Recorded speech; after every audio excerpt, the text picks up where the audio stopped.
अपना नाम बताइए। रेखा। आप कहाँ की निवासी हैं? नीमडौल। आपको कितना गल्ला मिलता है? 20 किलो के जगह 18 किलो 17 किलो यही आवत है। रुपया कितना लेते हैं? अब वो जो लागत है वो 80 रुपया लिया था, 100 रुपया दिया था, 80 रुपया दिया था। आप कहाँ के निवासी हैं? मल्लूपुर का। आपको राशन कितना मिलता है? 25 किलो। कितना पैसा लेते हैं? 100 रुपया। तो काहे 100 रुपया देते हैं? उतना पैसा तो हुआ नहीं। जब हम जान छुए तो काहे देवे के माई मालूम बा। इस पर आप कार्रवाई चाहते हैं? हाँ कार्रवाई चाहते हैं? हाँ बगेलू किस ग्राम सभा के हैं? नीमडौल।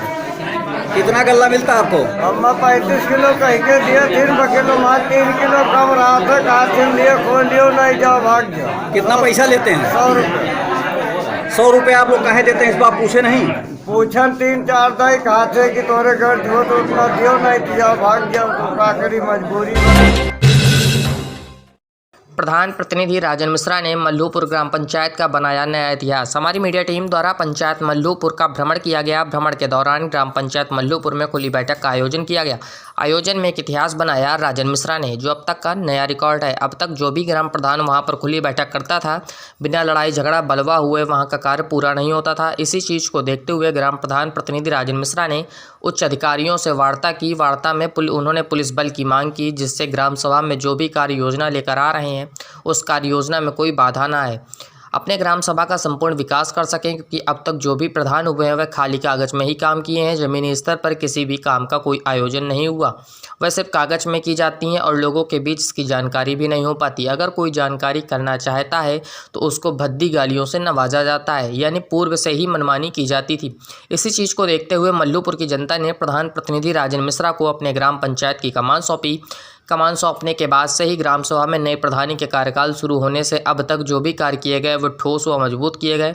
लोगों को उनके हक का कार्य किया गया। आगे भी इस तरह के कार्य को किया जाएगा। जबकि वहां के कोटेदार सरकार की योजना को, जहां गरीब परिवार को राशन उपलब्ध कराती है कम से कम रेट यानी 2 और 3 रुपये में, वहीं कोटेदार की मनमानी राशन भी कम देना और लोगों से मनमानी 80 से 100 रुपये तक लिया जाना बयां करता है। लोगों को राशन भी कम देते हैं और मनमानी रुपए भी लेते हैं। जबकि हमारी टीम के द्वारा कई बार जिला पूर्ति अधिकारी, तहसील स्तर पर जो उनके सप्लाई इंस्पेक्टर बैठाए गए हैं उनसे शिकायत की गई, लेकिन अपनी जेब भरने के अलावा उनको गरीबों की जेब खाली होती नजर नहीं आती। ऐसे में अगर इसी तरह होता रहा तो सरकार गरीब के लिए कोई भी चीज़ कर ले, लेकिन कोटेदारों की सप्लाई विभाग की मनमानी से लोग परेशान होते रहेंगे। इस पर कार्रवाई होना नितांत आवश्यक है। यहाँ के कोटेदार दबंग किस्म के हैं, इनको वहाँ से हटाना ही उचित होगा, ऐसा जनता की मांग है। ऐसे कोटेदारों को यहाँ से हटाया जाए, किसी योग्य और ईमानदार कोटेदार का वहाँ चयन किया जाए, जिससे लोगों को सुचारू रूप से सारे सामान मिल सकें, सरकार की योजनाओं का लोगों को लाभ मिल सके। खुली बैठक में जब वहां के सचिव जो बैठक करा रहे थे उनसे जानकारी चाहिए तो उन्होंने बताया कि राशन की दुकान की ज़्यादा शिकायतें आई हैं, इस पर कार्रवाई होना नितांत आवश्यक है, तभी गरीबों को न्याय मिलेगा और उनको उचित मूल्य पर सामान मिलेगा। बस्ती से राजेश कुमार श्रीवास्तव की खास रिपोर्ट। आप क्या है यहाँ पर इस ग्राम सभा की? ग्राम सभा का नाम सही बताइए। ये बताइए, आप खुली बैठक आज हो रही है, इसमें तमाम सारी कमियां सामने आई हैं, जैसे राशन को लेकर के, राशन कार्ड को लेकर के, इस पर आप अपने स्तर से क्या कार्रवाई करेंगे? शिकायतें आ ही रही है, सारी शिकायतों, इसके बाद में उसका निस्तारण किया जाएगा एक एक करके सबका।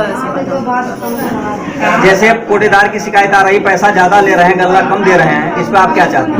मैं चाहूँगी अगर ऐसे है तो उनका बिल्कुल निरस्त कर दिया जाए और फिर किसी अच्छे इसको दिया जाए जो ईमानदारी से राशन वितरण कर सके। कुछ अपात्र रह गए हैं आवास के लिए, पेंशन के लिए, आप नई प्रधान हुई हैं, क्या उनके लिए आपकी कोई योजना है? बिल्कुल उनको दिलाया जाएगा पूरी, अभी तो आ रही है, जैसे एक एक करके सबको सब चीज़ मिलेगा, बस थोड़ा सा समय लगेगा पर सब कुछ इसके साथ काम करना होगा, थोड़ा सहनशीलता रखनी होगी सबको। ठीक है, चलिए, बहुत बहुत धन्यवाद आपको। अपना नाम बताएं आप। अजय कुमार चौधरी। आप मल्लूपुर ग्राम पंचायत के क्या सेक्रेटरी हैं? हाँ, सेक्रेटरी है। अभी यहाँ खुली बैठक हुई है। हाँ, कर रहे हैं आप उसमें। हाँ। तो राशन कार्ड से रिलेटेड कुछ चीजें आपके सामने आई हैं। हाँ, जो पात्र हैं या मृतक हो गए हैं, हाँ। या जो पात्र हैं उनको हटा रहे हैं। कितने लोग अब तक आपके सामने इस आ चुके हैं? अरे करीब 6-7 लोग आ चुके हैं अभी जो पात्र हैं, अपात्र हैं या मृतक हैं। कुछ लोगों ने आपसे ये भी शिकायत किया है कि हमको पैसा ज़्यादा लिया जाता है, ऐसा कुछ शिकायत आई है। कुछ लोग शिकायत कर रहे हैं ऐसा। तो क्या यह जायज़ है या नाजायज़ है? जो अगर पैसा लिया जा रहा है तो नाजायज है। इससे तो उनके खिलाफ कार्रवाई होनी चाहिए। अब अगर ले रहे हैं तो कार्रवाई होनी चाहिए, ज़्यादा अगर पैसा ले रहे हैं। तो जो लोग अपात्र मिल रहे हैं, क्या उनका राशन कार्ड कटेगा? हाँ कटेगा, उसके लिए बैठक कर रहे हैं। और किसी चीज़ में यहाँ कोई कमियां मिली हैं? नहीं, कमियां ढूंढने नहीं आए, क्योंकि बैठक कर रहे हैं लोग, अपनी शिकायत तो आपको बताएंगे ना। शिकायत बताए हैं तो तुम्हें बता दिए, बाकी प्रस्ताव बना रहे हैं। मतलब प्रस्ताव में जो लोगों को आप पात्र पाए हैं वो लोग कटेंगे। हाँ, पात्र पाएंगे वो कटेंगे। चलिए, बहुत बहुत धन्यवाद।